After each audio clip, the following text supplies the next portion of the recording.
Did you know that about 60% of adults have an insecure attachment style that's sabotaging their relationships right now? And here's the wild part. Most people have no idea which attachment style they have or how deeply it controls their behavior. Your attachment style was formed before you could even talk.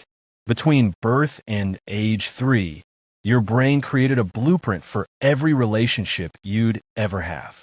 Today, we're breaking down all 4 attachment styles, and by the end of this video, you'll know exactly which one you have and what it means for your life.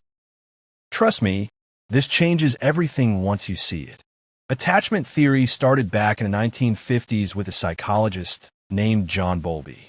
He was studying kids who'd been separated from their parents during World War II. What he discovered was shocking.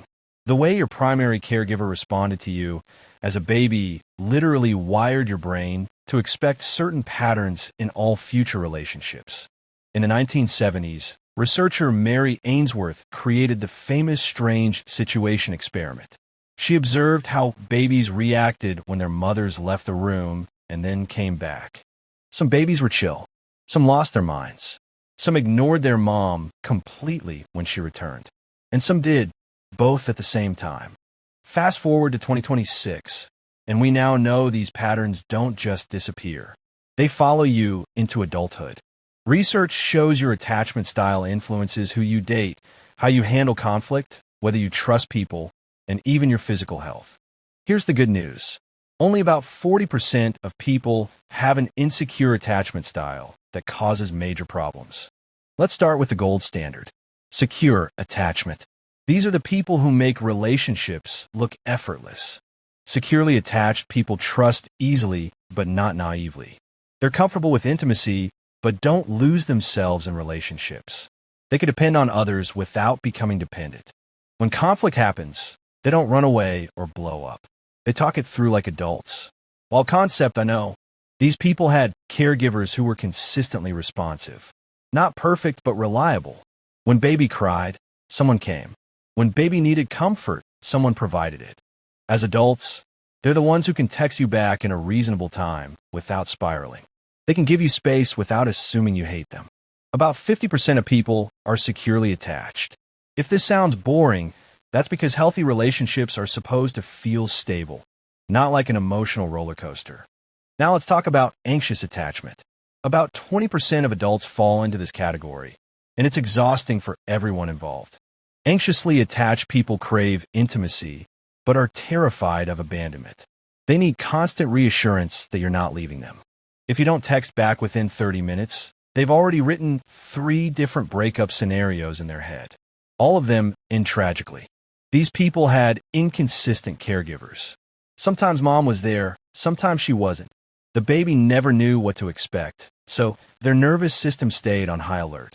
As adults, they become people pleasers. They sacrifice their own needs to keep the peace. They overanalyze every text message looking for hidden meanings. Here's the trap. Anxious people are often attracted to avoidant people, which creates the most toxic dynamic possible. We'll get to why in a minute. The anxious person chases harder. The avoidant person runs faster.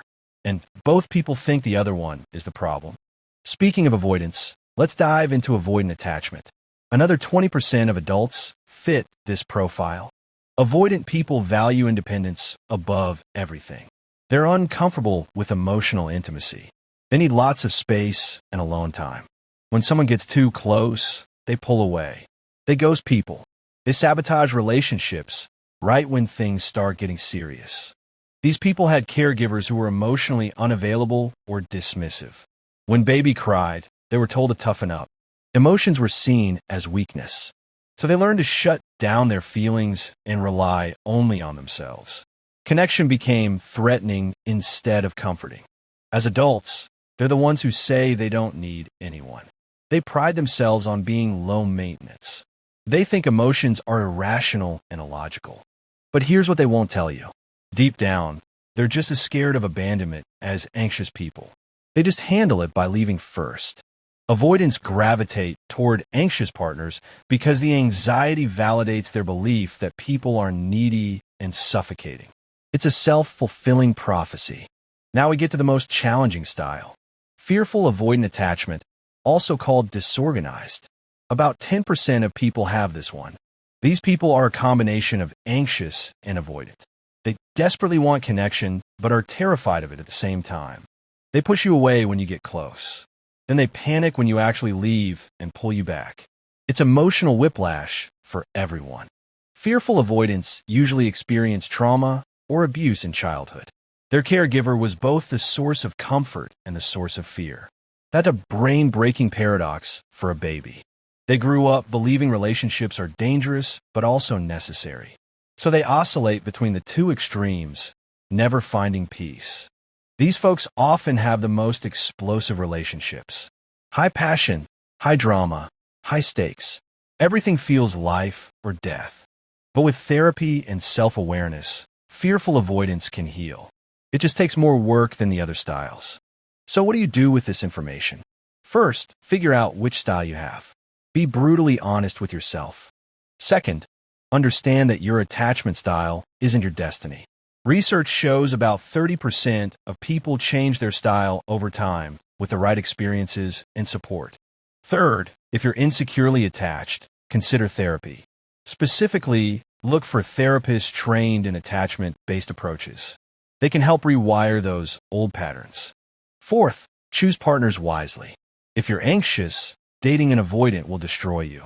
Seek out secure people who can model healthy attachment for you. And finally, practice self-compassion. Your attachment style was formed when you were a helpless infant.